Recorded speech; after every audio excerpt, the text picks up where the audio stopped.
A Cat's Elopement.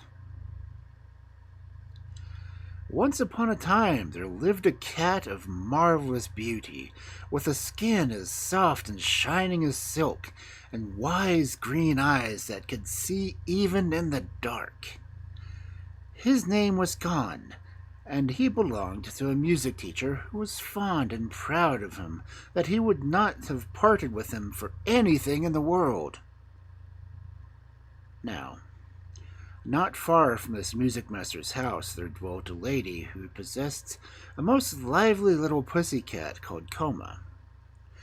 She was such a little dear altogether, and blinked her eyes so daintily, and she ate her supper so tidily, and when she had finished she licked her pink nose so delicately with her little tongue that her mistress was never tired of saying, "Coma, Coma, what should I do without you?" Well, it happened one day that these two went out for an evening stroll, met under a cherry tree, and in one moment fell madly in love with each other. Gon had long felt that it was time for him to find a wife, for all the ladies in the neighborhood paid him so much attention that it made him quite shy. But he was not easy to please and did not care about any of them. Now, before he had time to think, Cupid had entangled him in his net, and he was filled with love towards Coma. She fully returned this passion, but, like a woman, she saw the difficulties in the way, and consulted sadly with Gon as to the means of overcoming them.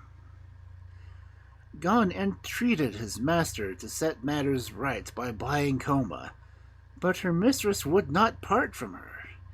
Then the music master was asked to sell Gon to the lady, but he declined to listen to any such suggestion, so everything remained as before. At length the love of the couple grew to such a pitch that they determined to please themselves and to seek their fortunes together. So one moonlit night they stole away and ventured out into the unknown world. All day long they marched bravely on through the sunshine, till they had at last left their homes far behind them, and towards evening they found themselves in a large park. The wanderers by this time were very hot and tired, and the grass looked very soft and inviting, and the tree cast cool, deep shadows, when suddenly an ogre appeared in this paradise, in the shape of a big, big dog. He came springing towards them and showing him their teeth, and Coma shrieked and rushed up the cherry tree.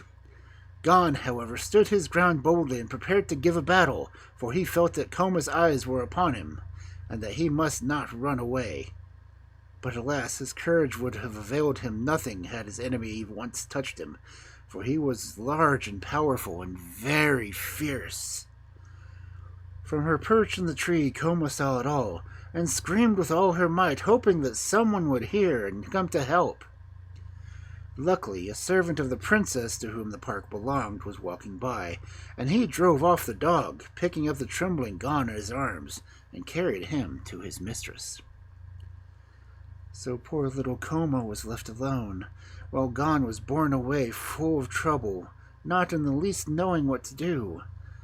Even the attention paid him by the princess, who was delighted with his beauty and pretty ways, did not console him, but there was no use fighting against fate, and he could only wait and see what would turn up.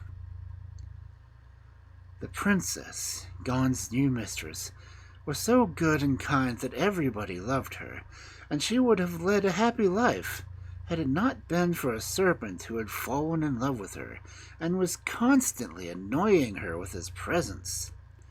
Her servants had orders to drive him away as often as he appeared, but as they were careless, and the serpent very sly, it sometimes happened that he was able to slip past them, and to frighten the princess by appearing before her. One day she was seated in her room, playing on her favorite musical instrument, when she felt something gliding up her sash, and saw her enemy making his way to kiss her neck.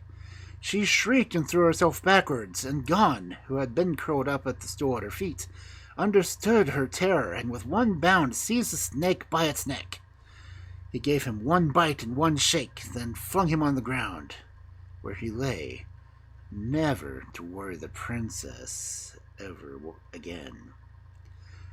Then she took Gon in her arms and praised and caressed him, and saw that he had the nicest bits to eat and the softest mats to lie on, and he would have had nothing in the world to wish for, if only he could have seen Koma again.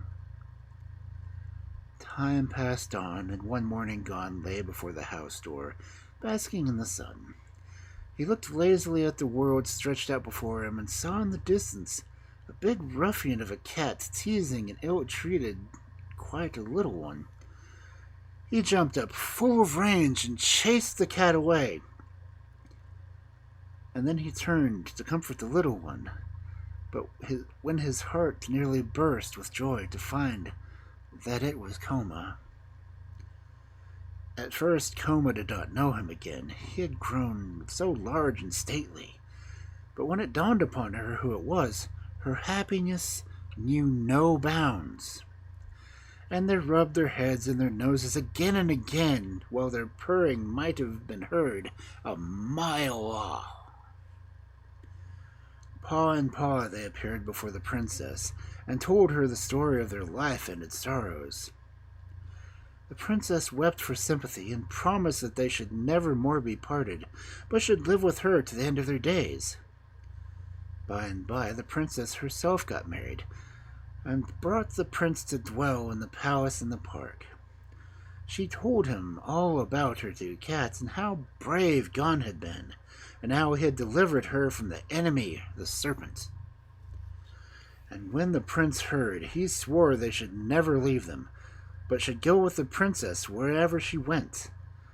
So it all fell out as the princess wished, and Gon and Koma had many children, and had so the princess, and they all played together, and were friends to the end of their lives.